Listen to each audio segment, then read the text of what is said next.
मैं चंदा राजपूत और आज हम लोग सुनने वाले हैं गोदान के 13वें अध्याय को। सोना जो होरी की बेटी है वो 17 साल में थी, मतलब 17 साल की हो गई थी और इस साल उसका विवाह करना आवश्यक था।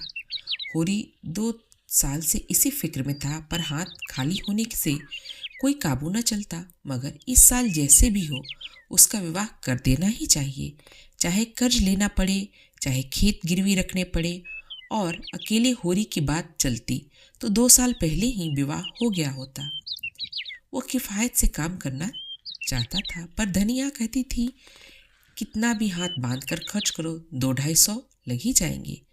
जुनिया के आ जाने से बिरादरी में इन लोगों का स्थान कुछ हेठा हो गया था, मतलब नीचा हो गया था। बिना 200 दिए कोई भी कुलीन वर न मिल पाता। पिछले साल चैती में कुछ न मिला। पंडित दाता दिन का आधा साझा, मगर पंडित ने बीज और मजदूरी का कुछ ऐसा ब्यौरा बताया कि होरी के हाथ 1/4 ज्यादा अनाज न लगा और लगान देना भी पड़ गया। ऊख हर सन की फसल नष्ट हो गई। सन वर्षा अधिक होने से उसमें दीमक लग जाने के कारण। हाँ, इस साल चैती अच्छी थी और ऊख भी खूब लगी हुई थी। विवाह के लिए गल्ला तो मजबूत था, 200 रुपये भी हाथ में आ जाए तो कन्या ऋण से उसका उद्धार हो जाए। अगर गोपर 200 रुपये मदद कर दे तो बाकी 100 रुपये होरी को आसानी से मिल जाएंगे। झिंगुरी सिंह और मंगरू शाह दोनों ही सब कुछ नरम पड़ गए। जब गोबर प्रदेश में कमा रहा था तो उसने रुपए मारे न जाने कहाँ से आ गए थे। एक दिन होरी ने गोबर के पास 2-3 के लिए जाने का प्रस्ताव किया, मगर धनिया अभी तक गोबर की वो कठोर शब्द न भूली थी। वो गोबर से 1 पैसा भी न चाहती थी। होरी ने सिर हिलाकर झुंझलाते हुए कहा, लेकिन इस तरह काम कैसे चलेगा? ये तो बात बता। धनिया बोली, मान लो गोबर प्रदेश ना गया होता तो तुम क्या करते? वही अब करो। होरी की जबान बंद हो गई। एक क्षण बाद बोला, मैं तो तुझसे पूछता हूँ। धनिया ने जान बचाई, ये सोचना मर्दों का काम है। होरी के पास जवाब तैयार था। मान ले मैं ना होता, तू अकेली रहती, तब तू क्या करती? वह कर। धनिया ने तिरस्कार भरी आंखों से देखा। तब मैं कुश कन्या भी दे देती तो कोई हंसने वाला न था। कुश कन्या होरी भी दे सकता था, इसी में उसका मंगल था। लेकिन कुल मर्यादा कैसे छोड़ दे? उसकी बहनों के विवाह में 300 बाराती द्वार पर आए। दहेज भी अच्छा दिया। नाच तमाशा बाजा हाथी घोड़े सब आए थे। आज भी बिरादरी में उसका नाम है। 10 गांव के आदमियों से उसका हेल मेल है। कुश कन्या देकर वो किसे मुंह दिखाएगा? इससे तो मर जाना ही अच्छा है। और वो कुश कन्या क्यों दे भला? पेड़ पाले हैं, जमीन है, थोड़ी सी साख भी है। अगर वह 1 बीघा भी बेच दे तो 300 मिल जाए। लेकिन किसान के लिए जमीन जान से भी ज्यादा प्यारी होती है, कुल मर्यादा से भी प्यारी। और कुल 3 ही बीघे तो उसके पास जमीन है।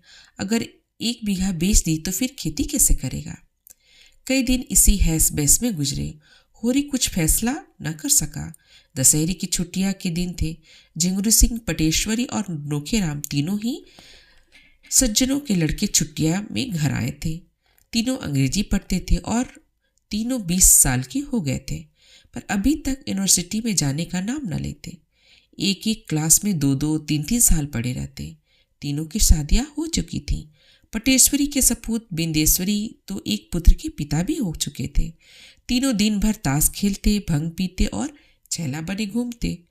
वे दिन में कई बार होरी के द्वार भी और ताकते हुए निकलते, और कुछ ऐसा संयोग था कि जिस वक्त वो निकलते उसी वक्त सोना भी किसी न किसी काम के द्वार पर आ खड़ी होती। इन दिनों वो साड़ी पहनती थी जो गोबर उसके लिए लाया था। ये सब तमाशा देख देख कर होरी का खून सूख जाता, मानो उसकी खेती चौपट करने के लिए आकाश में ओले वाले पीले बादल उठे चले आ रहे हों। एक दिन तीनों उसी कुएं पे नहाने जा रहे थे जहां होरी ऊख सींचने के लिए पुर चला रहा था। सोना मोट ले रही थी। होरी का खून खौल उठा। उसी सांझ को वो दुलारी सहुआइन के पास गया। सोचा औरत में दया होती है, शायद इसका दिल पसीज गया और कम सूद पर रुपए दे दे। मगर दुलारी अपना ही रोना ले बैठी। गांव में ऐसा कोई घर न था जिस पर उसके रुपए ना हो। यहाँ तक कि झिंगुरी सिंह भी उसके 20 रुपए रखे थे, लेकिन कोई देने का नाम न लेता। बेचारी कहाँ से रुपए लाए। होरी ने गिड़गिड़ाकर कहा, भाभी बड़ा पुण्य होगा, तुम रुपए न दोगी तो मेरे गले की फांसी खोल दोगी। झिंगुरी और पटेश्वरी मेरे खेतों पर नात लगाए हुए हैं। मैं सोचता हूँ बाप दादा को यही तो निशानी है। ये निकल गई तो जाऊँ कहाँ। एक सपूत वो होता कि घर की संपत्ति बढ़ाता है। मैं ऐसा कपूत हो जाऊं कि बाप दादा की कमाई पर झाड़ू फेर दूं। दुलारी ने कसम खाई, होरी मैं ठाकुर जी के चरण छूकर कहती हूँ, इस समय मेरे पास कुछ नहीं। जिसने लिया वो देता नहीं तो मैं क्या करूँ। तुम कोई और गैर तो हो नहीं। सोना भी मेरी ही लड़की है, लेकिन तुम ही बताओ मैं क्या करूँ। तुम्हारा ही भाई हीरा है, बैल के लिए 50 रुपए लिए है। उसका तो कहीं पता ठिकाना ही नहीं। उसकी घरवाली से मांगो तो लड़ने को तैयार। सुबह भी देखने में बड़ा सीधा साधा है, लेकिन पैसा देना नहीं जानता। और असल बात तो ये है कि किसी के पास है ही नहीं, कहाँ से दे। सबकी दशा देखती हूँ, इसी मारे सब्र कर जाती हूँ। लोग किसी तरह पेट पाल रहे हैं और क्या। खेती बाड़ी बेचने की मैं सलाह न दूंगी, कुछ नहीं है, मर्जाद तो है। फिर कन्फुसियों में बोली, पटेश्वरी लाला का लौंडा तुम्हारे घर की ओर बहुत चक्कर लगाया करता है। तीनों का वही हाल है, इनसे चौकस रहना। ये शहरी हो गए हैं, गांव का भाईचारा क्या समझे। लड़के गांव में हैं मगर उनमें कुछ लिहाज नहीं, कुछ अदब है, कुछ डर नहीं। ये सब तो छूटे सांड है। मेरी कौशल्या ससुराल से आई थी। मैंने इन सबों के ढंग देखकर उन्हें ससुराल को बुलाकर विदा कर दिया। कोई कहाँ तक पहरा दे। होरी को मुस्कुराते देखकर उसने सरस ताड़ना के भाव से कहा, हंसोगे होरी तो मैं कुछ ना कहूँगी। तुम क्या किसी से कम नटखट थे। दिन में 25 बार किसी न किसी बहाने मेरी दुकान पर आया करते थे, मगर मैंने कभी ताका तक नहीं। होरी ने मीठे प्रतिवाद से कहा, ये तो तुम झूठ बोलती हो भाभी। मैं बिना कुछ रस पाए थोड़े ही आता था। चिड़िया एक बार परत जाती तो दूसरा बार आंगन में आती है। चल झूठे, आंखों से न ताकती रही हो, लेकिन तुम्हारा मन तो ताकता ही था, बल्कि बुलाता था। अच्छा रहने दो, बड़े आए अंतर्जामी। तुम्हें बार बार मडराते देखकर मुझे दया आ जाती थी, नहीं तो तुम कोई ऐसे बाके जवान न थे। हुसैनी एक पैसे का नमक लेने आ गया और वो परिहास बंद हो गया। हुसैनी नमक लेकर चला गया तो दुलारी ने कहा, गोबर के पास क्यों नहीं चले जाते, देखते भी आओगे और साइत भी कुछ मिल जाए। होरी निराश मन से बोला, वो कुछ न देगा। लड़के 4 पैसे कमाने लगते हैं तो उनकी आंखें फिर जाती हैं। मैं तो बेहाई करने को तैयार था, लेकिन धनिया नहीं चाहती। उसकी मर्जी बिना चला जाऊं तो घर में रहना अपाड़ा कर दे। उसका सुझाव तो जानती हो। दुलारी ने कटाक्ष करके कहा, तुम तो मेहरिया के गुलाम हो गए हो। तुमने पूछा ही नहीं तो क्या करता। मेरी गुलामी करने को कहते तो मैंने लिखा दिया होता। सच तो अब मैं क्या बिगड़ा है, लिखा दो। 200 में लिखाती हूँ, इन दामों में मांगा नहीं है। तब धनिया से ना बोलोगे, नहीं कहो कसम खाऊं, और जो बोले मेरी जीभ काट लो। अच्छा तो जाओ, घर ठीक ठाक करो, मैं रुपए दे दूंगी। होरी ने सजल नेत्रों से दुलारी के पांव पकड़ लिए। भावावेश से मुंह बंद हो गया। सहुआइन ने पांव खींचकर कहा, अब यही शरारत मुझे अच्छी नहीं लगती। मैं साल भर के भीतर अपने रुपए सूद समेत कान पकड़ कर लूंगी। तुम तो व्यवहार के ऐसे सच्चे नहीं हो, लेकिन धनिया पर मुझे विश्वास है। सुना है कि पंडित तुमसे बहुत बिगड़े हुए हैं। कहते हैं कि इसे गांव से निकाल कर ही छोड़ूंगा। तुम सिलिया को निकाल बाहर क्यों नहीं करते। बैठे बैठाए झगड़ा मोल रहे हो। धनिया उसे रखे हुए मैं क्या करूं। सुना है पंडित काशी गए हैं, वहाँ एक बड़ा नामी विद्वान पंडित है। वो 500 रुपये मांगता है, तब प्रायश्चित करवाएगा। भला पूछो, ऐसा अंधेर कहीं हुआ है। जब धर्म नष्ट हो गया तो 1 नहीं 1000 प्रायश्चित करो, इससे क्या होगा। तुम्हारे हाथ का छुआ पानी कोई ना पिएगा, चाहे जितना पराश्चित करो। होरी यहाँ से घर चला तो उसका दिल उछल रहा था। जीवन में ऐसा सुखद अनुभव उसे ना हुआ होगा। रास्ते में शोभा के घर गया और सगाई लेकर चलने के लिए न्योता दे आया। फिर दोनों दादा दिन के पास सगाई की शायद पूछने गए। वहां से आकर द्वार पर सगाई की तैयारी की सलाह करने लगे। धनिया ने बाहर आकर कहा, पहर रात गई, अभी रोटी खाने की बेला नहीं आई, खाकर बैठो। गप चौथ करने को सारी रात पड़ी है। होरी ने उसे भी परामर्श में शरीक होने का अनुरोध करते हुए कहा, इसी सहालग में लगन ठीक हुआ है, बता क्या सामान लाना है। मुझे तो कुछ मालूम नहीं। जब कुछ मालूम ही नहीं तो सलाह करने क्या बैठे हो? रुपए पैसे का डॉल भी हुआ कि मन में मिठाई खा रहे हो? होरी ने गर्व से कहा, तुझे इससे क्या मतलब? तुम इतना बता दे कि क्या क्या सामान लाना है। मैं तो मन की मिठाई नहीं खाती। तुम मुझे इतना बता दे कि हमारी बहनों के ब्याह में क्या क्या सामान आया था। पहले ये बता, 2 रुपये मिल गए? हाँ मिल गए। नहीं तो क्या भंग खाई है? तो पहले चलकर खा लो, फिर सलाह करोगे। मगर जब उसने सुना कि दुलारी से बातचीत हुई तो उसने नाक सिकोड़ कर बोली, उससे रुपए लेकर आज तक कोई उरीन हुआ? चुड़ैल कितना कसकर सूद लेती है, लेकिन करता क्या, दूसरा कौन देता है? ये क्यों नहीं कहते कि इसी बहाने 2 पल हंसने बोलने गए थे, बूढ़े हो गए हो? पर यह बात न गई। तू तो धनिया कभी कभी बच्चों सी बातें करती है। मेरे जैसे फटे हाल से कौन हंसेगा बोलेगा? सीधे मुंह तो बात नहीं करती। तुम जैसे को छोड़कर उसके पास और जाएगा कौन? उसके द्वार पर अच्छे अच्छे नाक रगड़ते हैं धनिया। तू क्या जाने, उसके पास लक्ष्मी है। उसने जरा सी हामी भर दी, तुम चारों ओर खुशखबरी लेकर दौड़े। हामी नहीं भर दी, पक्का वादा किया है। होरी रोटी खाने गया और शोभा अपने घर चला गया। तो शोभा सिलिया के साथ बाहर निकली। वो द्वार पर खड़ी सारी बातें सुन रही थी। उसकी सगाई के लिए 200 रुपये दुलारी ने उधार दिए हैं। ये बात उसके पेट में इस तरह खलबली मचा रही थी जैसे ताजा चूना पानी में पड़ गया हो। द्वार पर कुप्पी जल रही थी। इसमें ताक के ऊपर की दीवार काली पड़ गई थी। दोनों बैल नाद में सानी खा रहे थे और कुत्ता जमीन पर टुकड़े के इंतजार में बैठा हुआ था। दोनों युवतियां बैलों की चन्नी के पास आकर चुपचाप खड़ी हो गईं। सोना बोली, तूने कुछ सुना? दादा सहुआइन से मेरी सगाई के लिए 200 रुपये उधार लिए हैं। सिलिया घर का रत्ती रत्ती हाल जानती थी। बोली, घर में पैसा नहीं है तो क्या करे? सोना के सामने के काले वृक्षों की ओर ताकते हुए कहा, मैं ऐसा विवाह नहीं करना चाहती जिसमें माँ बाप को कर्जा लेना पड़े। कहाँ से देंगे बेचारे, बता? पहले ही कर्ज के बोझ से दबे हैं। 200 और ले लेंगे तो बोझ तो और भारी हो जाएगा। बिना दान दहेज के बड़े आदमियों का ब्याह कभी नहीं होता पगली। बिना दहेज के तो कोई बूढ़ा ठेला भी नहीं मिलेगा। जाएगी बूढ़े के पास? बूढ़े के साथ क्यों जाऊं? भैया बूढ़े थे जो जुनिया को ले आए। उन्हें किससे पैसे दहेज में लिए थे? उसमें बाप दादा का नाम डूबता है। मैं तो सोनारिन वालों से कह दूंगी, अगर तुमने 1 पैसा भी दहेज लिया तो मैं तुमसे ब्याह ना करूंगी।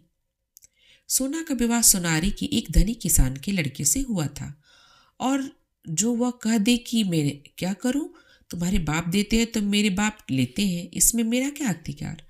सोना ने जिस अस्त्र को रामबाण समझा था अब मालूम हुआ कि वह बांस की गेंद है।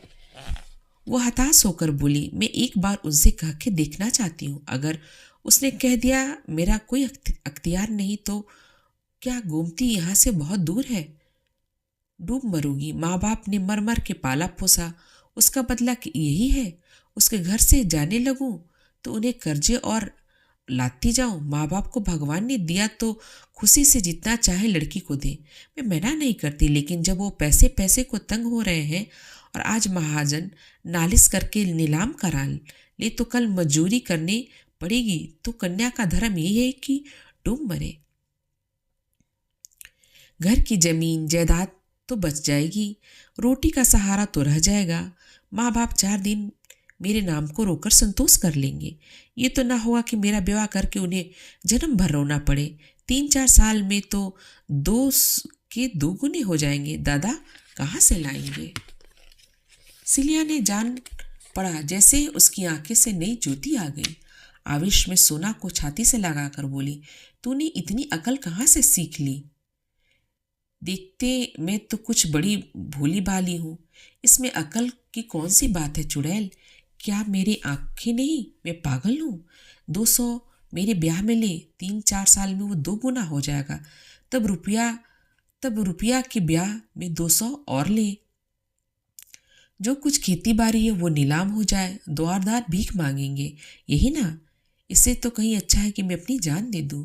मुंह अंधेरे सोनारी चली जाना और उसे बुला लाना, मगर नहीं, बुलाने का काम नहीं, मुझे उनसे बोलते ला जाएगी। तू ही मेरा ये संदेश कह देना। देख क्या जवाब देते हैं, कौन दूर है, नदी के उस पार ही तो है। कभी कभी ठोर लेकर इधर आ जाता। एक बार उसकी भैंस मेरे खेत में पड़ गई थी तो मैंने उसे गालियाँ दी थी। हाथ जोड़ने लगा। हाँ तो ये बता, इधर मतई से तेरी भेंट नहीं हुई? सुना बाभन लोग उन्हें बिरादरी में नहीं ले रहे हैं। सिलिया ने हिकारत से कहा, बिरादरी में क्यों ना लेंगे? हाँ, बूढ़ा रुपए नहीं खर्च करता, इसको पैसा मिल जाए तो झूठी गंगा उठा ले। लड़का आजकल बाहर ओसरे में टिकट लगाता है, तो उसे छोड़ क्यों नहीं देती? अपनी बिरादरी में किसी के साथ बैठ जा और आराम से रह। वो तेरा अपमान तो ना करेगा? हाँ रे, क्यों नहीं? मेरे पीछे उस बेचारे की इतनी दुर्दशा हुई, अब मैं उसे छोड़ दूं? अब वो चाहे पंडित बन जाए चाहे देवता बन जाए, मेरे लिए तो वही मतई है जो मेरे पैरों पर सिर रगड़ करता है, और बाभन भी हो जाए और बाभनी से ब्याह भी कर ले, फिर भी जितनी उसकी सेवा मैंने की है वो कोई बाभनी क्या करेगी? अभी मान मर्जाद के मुंह में वो मुझे छोड़ दे, लेकिन देख लेना फिर दौड़ा आएगा। आ चुका, अब तुझे पा जाए तो कच्चा ही खा जाए। तो उसे बुलाने कौन जाता है? अपना अपना धर्म अपने अपने साथ। वो अपना धर्म तोड़ रहा है तो मैं अपना धर्म क्यों तोड़ूं? प्रातः सिलिया सोनारी की ओर चली, लेकिन होरी ने रोक लिया। धनिया के सिर में दर्द था, उसकी जगह क्यारियों को बराना था। सिलिया इनकार न कर सकी। यहाँ से जब दोपहर को छुट्टी मिली तो सोनारी चली। इधर तीसरे पहर होरी के कुएं पर चला तो सिलिया का पता न था। बिगड़ कर बोला, सिलिया कहाँ उड़ गई? रहती है, न जाने किधर चली जाती है, जैसे किसी काम में उसका जी नहीं लगता। तू जानती है सोना कहाँ गई? सोना ने बहाना किया, मुझे तो कुछ मालूम नहीं, कहती थी धोबिन के घर कपड़े लेने जा रही हूँ, वहीं गई होगी।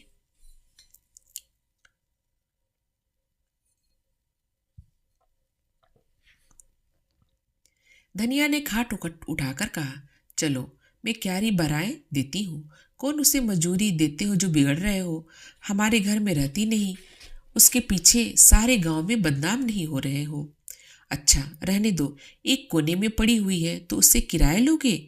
एक कोने में नहीं पड़ी हुई है, एक पूरी कोठरी लिए हुए है, तो ये कोठरी का किराया होगा कोई 50 रुपये महीना। उसका किराया 1 पैसा नहीं। हमारे घर में रहती है, जहाँ जाए पूछ कर जाए, आज भी आती है तो खबर लेता हूँ। पुर चलने लगा। धनिया को होरी ने ना आने दिया। रुपया क्यारी बराती थी और सोना मोट ले जा रही थी। रूपा गीली मिट्टी के चूल्हे बर्तन बना रही थी और सोना संसक आंखों से सोनारी की ओर ताक रही थी। शंका भी थी, आशा भी थी, पर शंका अधिक थी, आशा कम थी। सोचती थी उन लोगों को रुपए मिल रहे हैं तो क्यों छोड़े? जिनके पास पैसे हैं वे पैसे पर अपनी जान दे देते हैं। गौरी महतो तो एक ही नंबर का लालची। मथुरा में दया है, धर्म है, लेकिन बाप की जो इच्छा होगी वही होगा। मगर सोना भी बच्चा तो ऐसा फटकारेगी कि याद करेगा। वो साफ कहेगी, जाकर किसी धनी लड़की से ब्याह कर, तुझ जैसे पुरुष के साथ मेरा विवाह ना होगा। कहीं गौरी महतो मान गए तो वह उसके चरण धोकर पिएगी, उनकी ऐसी सेवा करेगी कि उनके बाप की भी नकी होगी और सिलिया को भर पेट मिठाई खिलाएगी। गोबर ने उसे जो रुपया दिया था उसे वो अभी तक सची हुई थी। इस मृदु कल्पना से उसकी आंखें चमक उठी और कपोलों पर हल्की सी लाली दौड़ गई। मगर सिलिया अभी तक नहीं आई। कौन बड़ी दूर है, न जाने आने न दिया होगा। उन लोगों ने वो क्या आ रही है, लेकिन बहुत धीरे धीरे आती है। सोना का दिल बैठ गया। अब आगे नहीं माने सिलिया दौड़ती आती तो सोना से रहा ना गया। सिलिया आई जरूर, पर कुएं पर न आकर खेत में क्यारी बनाने लगी। डर रही थी कि होरी पूछेंगे कहाँ थी अब तक, तो क्या जवाब देगी। सोना ने यह 2 घंटे का समय बड़ी मुश्किल से काटा, पर छूटते हुए भागी हुई सिलिया के पास पहुंची। वहां जाकर तुम मर गई थी क्या? ताकते ताकते मेरी आंखें फूट गई थी। सिलिया को बुरा लगा। तो क्या मैं वहां सोती थी? इस तरह की बातचीत राह चलते थोड़ी होती है, अवसर देखना पड़ता है। मथुरा नदी की ओर ढोर चराने गए थे।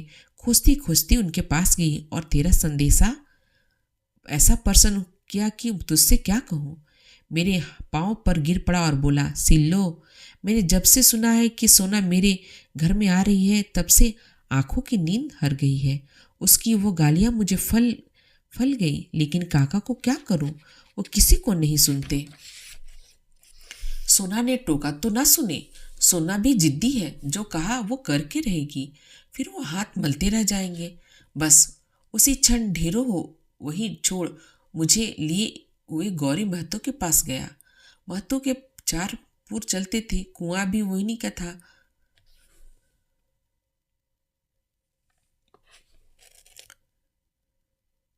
महतो को देखते मुझे हंसी आ गई, जैसे कोई घसियारा हो।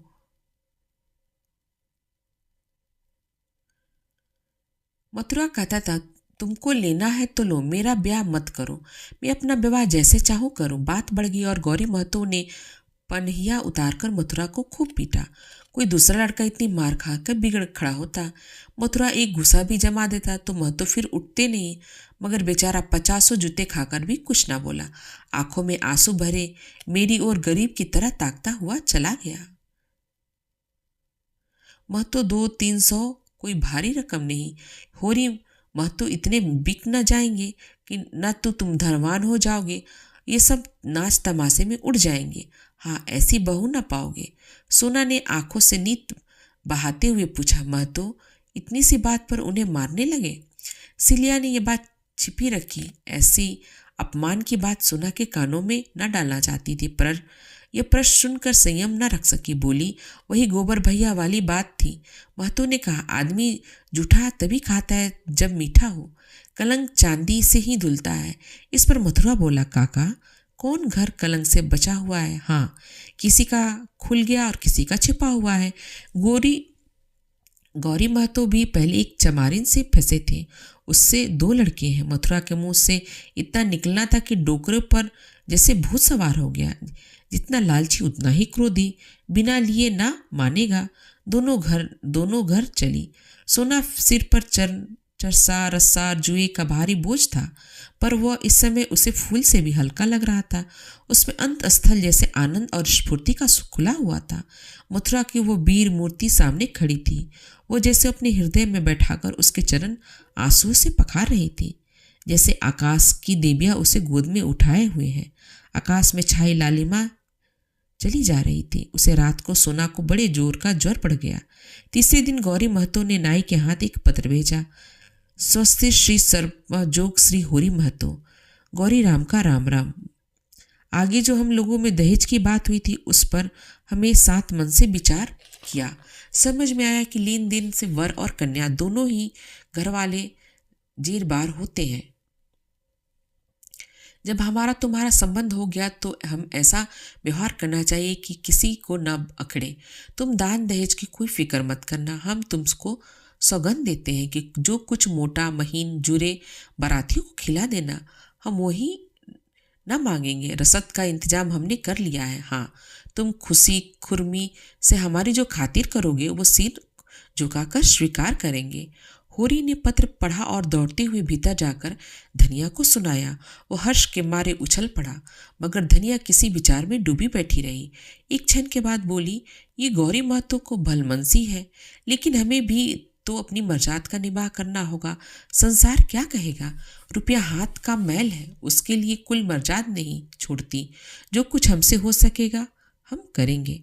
तुम यही जवाब लिख दो। माँ बाप की कमाई में क्या लड़की का कोई हक नहीं? नहीं, लिखना क्या है, चलो मैं नाई से संदेश कहलाए देती हूँ। होरी हतबुद्धि सा आंगन में खड़ा था और धनिया उस पर उदारता की प्रतिक्रिया में जो गौरी महतो की सजनता ने जगा दी थी संदेश कह रही थी। फिर उसने नाई को रस पिलाया और विदाई देकर विदा किया। वो चला गया। होरी ने निराश भाव से कहा कि तूने क्या कर डाला धनिया, तेरा मिजाज आज तक मेरी समझ में ना आया। तू आगे भी चलती है पीछे भी चलती है। पहले तो इस बात पर लड़ रही थी कि पैसा कर्ज मत लो, कुछ देने दिलाने में काम नहीं, और जब भगवान ने गौरी के भीतर बैठकर ये पत्र लिखवाया था तूने कुल मर्जात का राग छेड़ दिया। तेरा मरम भगवान ही जाने। धनिया बोली, मुंह देखकर बीड़ा दिया जाता है, जानते हो कि नहीं। तब गौरी अपनी शान दिखाते थे, अब वो भलमनसी दिखा रहे हैं। ईंट का जवाब चाहे पत्थर हो, लेकिन सलाम का जवाब गाली नहीं है। होरी ने नाक सिकोड़कर कहा, तो दिखा अपनी भलमनसी, देखें कहाँ से रुपए लाती है।